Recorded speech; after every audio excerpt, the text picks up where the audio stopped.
आदिवासी छात्रावास में मासूमों की चीखें दबा दी। प्रशासनिक बेपरवाही ने विजय राघवगढ़ से रिपोर्ट। कटनी जिले के विजय राघवगढ़ से मानवता को झकझोर देने वाली तस्वीर सामने आई है। जिस जगह पर बच्चों के भविष्य को संवारने की व्यवस्था होनी चाहिए थी, वहीं अब बदबू, भूख और बेबसी का बोलबाला है। आदिवासी हरिजन छात्रावास अब शिक्षा का मंदिर नहीं, बल्कि लापरवाही का कारागार बन चुका है। लगातार मिल रही शिकायतों के बाद नगर परिषद अध्यक्ष राजेश्वरी हरीश दुबे खुद पार्षद गणों के साथ छात्रावास के निरीक्षण पर पहुंची, लेकिन जो नजारा सामने आया उसने हर किसी को हिलाकर रख दिया। कमरों में गंदगी का अंबार, सड़े हुए खाने की बदबू, बंद पड़े पंखे और सबसे बड़ी बात, न कोई चौकीदार न कोई कर्मचारी। बच्चों से जब अध्यक्ष ने पूछा कि वे कैसे रह रहे हैं, तो कई मासूमों की आंखें नम हो गईं। भावुक होकर अध्यक्ष राजेश्वरी दुबे बोली, इन मासूम बच्चों की हालत देखकर दिल कांप उठा।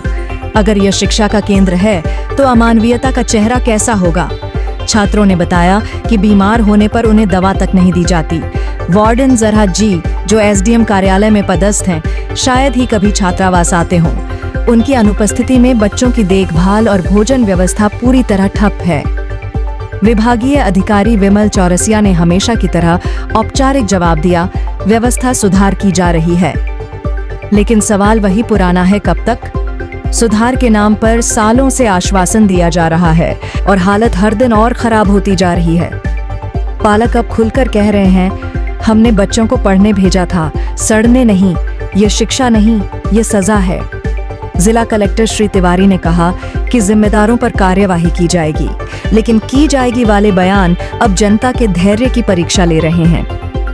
नगर परिषद अध्यक्ष राजेश्वरी हरीश दुबे ने साफ चेतावनी दी, अगर 48 घंटे में छात्रावास की स्थिति में सुधार नहीं हुआ तो परिषद स्वयं हस्तक्षेप करेगी और शासन प्रशासन के खिलाफ आंदोलन छेड़ेगी।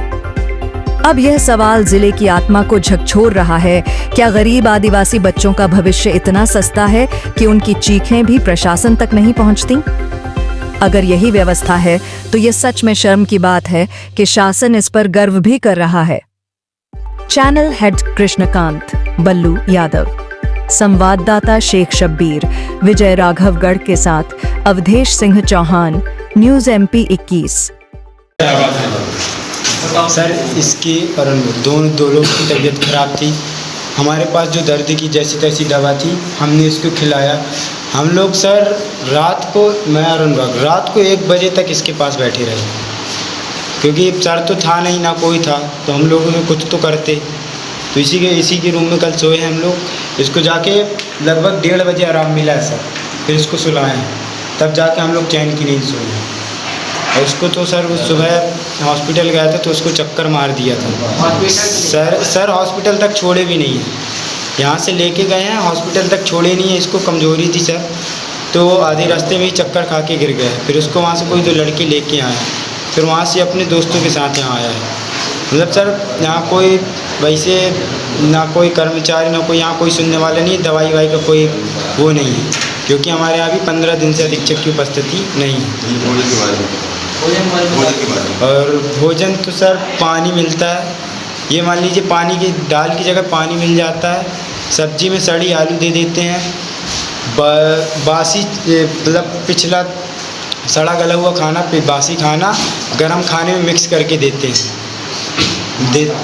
देते हैं कि नहीं? नाश्ता सर ने बोला 2 करछुली देगा, लेकिन करनी है उनको अपनी मनमानी है, देते 1 करछुली नहीं देते हैं, जितना बोलो नहीं करते न। और नाश्ता हमारा मेनू के हिसाब से नहीं मिलता है। हफ्ते में हमेशा हम लोग बस वही सब्जी रोटी दाल चावल यही खाते हैं, इसके अलावा हमको कुछ नहीं मिलता है। ये महीना ख़त्म होने लगा, महीने में हम लोगों को पनीर की पूड़ी, पनीर की सब्जी, पूड़ी, खीर है वो भी नहीं मिला, अंडा है वो भी नहीं मिला। ये मान लीजिए महीना ख़त्म होने वाला, 15 दिन से तो हमारे अधीक्षक का आता पता ही नहीं है। और ये अधीक्षक कर्मचारी से बोलते हैं तो बोलते हैं जब अधीक्षक सर बोलेंगे तब हम लोग करेंगे। और सर एक बात और, कभी हम लोगों को ज़रूरत होती है तो हम बोलते हैं इनको कि फ़ोन लगाओ अधीक्षक सर को, तो कर्मचारियों द्वारा फ़ोन नहीं लगाया जाता है। कोई भी कर्मचारी हमारा अधीक्षक सर को, हाँ लेकिन अपना काम होगा तो लगा लेंगे, लेकिन अगर हम लोगों को काम है तो फ़ोन नहीं लगाते हैं। क्यों, सही बताओ? कोई लगाता है फ़ोन? हम और तो सर एक आंटी हैं, वो हमसे गलत बात करती हैं, घर के ऊपर जाती हैं। कौन से पद में है? कोई पद में नहीं सर, मजदूरी के रूप में आती हैं। सपना आंटी है वो, मैं तो बता दूँ सर, ऐसा बात करती है तो तुम लोग कुछ नहीं बोलते। कहाँ कुछ सर, उनकी प्रिय है। मैन सर जो संभालता है उनकी एक तरह मान लीजिए प्रिय है। वो मेरे को ये बोली थी कि कभी घर में खाए नहीं हो क्या, उस दिन सिवैयाँ बनी थी। कटनी जिले के सभी नागरिकों को मेरा नमस्कार। यातायात नियम आज जैसा कि आप सभी जानते हैं कि आम जन की सुरक्षा के लिए बनाए गए हैं। इसका पालन कराने के लिए कटनी पुलिस लगातार प्रयासरत है, जिसमें मुख्यतः हेलमेट पहन करके गाड़ी चलाना, सीट बेल्ट पहन करके गाड़ी चलाना, बिना नंबर प्लेट के गाड़ी ना चलाना और शराब का सेवन करके गाड़ी ना चलाना, इस प्रकार के नियमों का पालन कराने के लिए कटनी पुलिस के प्रयास लगातार जारी हैं। बीते समय में यह देखने में आया है कि इन नियमों का उल्लंघन करने पर शहरी क्षेत्र में लगभग 13 लोगों की मृत्यु हुई है और ग्रामीण क्षेत्र में लगभग 120 लोगों की मृत्यु हुई, जो कि सभी के लिए काफ़ी चिंता का विषय है। इसको क्रम में लेते हुए कटनी पुलिस आप सभी से आग्रह करती है कि पहला, जितने भी शासकीय कर्मचारी हैं उन सभी से आग्रह करती है कि हेलमेट पहन करके अपने ही कार्यालयों में जाएं, अन्यथा उनके खिलाफ में भी चालानी कार्रवाइयाँ की जाएंगी। कटनी जिले के सभी स्कूलों के छात्रों से, छात्राओं से, कॉलेजेस के बच्चों से कटनी पुलिस ये अपील करती है कि आप सभी जब भी वाहनों का उपयोग करें हेलमेट ज़रूर पहनें, सीट बेल्ट ज़रूर लगाएं और शराब के नशे में गाड़ी को ना चलाएं।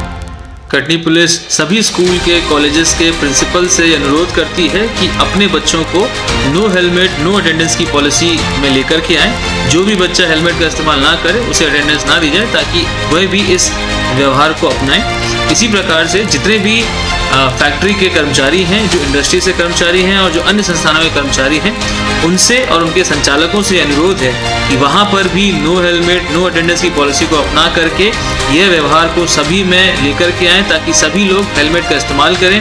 खास तौर पे जो हाईवेज में, टू व्हीलर्स में लोग ट्रैवल करते हैं वे हेलमेट का इस्तेमाल ज़रूर करें, क्योंकि देहात क्षेत्र में सबसे ज़्यादा घटनाएँ हुई हैं। धन्यवाद। सड़क सुरक्षा हर नागरिक की जिम्मेदारी है। हेलमेट और सीट बेल्ट हमारे जीवन की ढाल हैं। इनका उपयोग जरूर करें।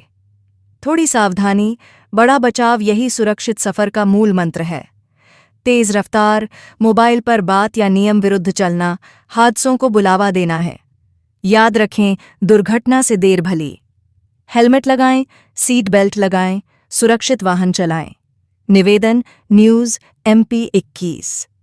किसी भी शिकायत, समस्या, भ्रष्टाचार, आपराधिक गतिविधियों और समसामयिक घटनाओं की जानकारी हमारे व्हाट्सएप नंबर पर आप भेज सकते हैं। हम उसे प्राथमिकता से हमारे चैनल में प्रसारित करेंगे एवं आपको पुरस्कृत करेंगे।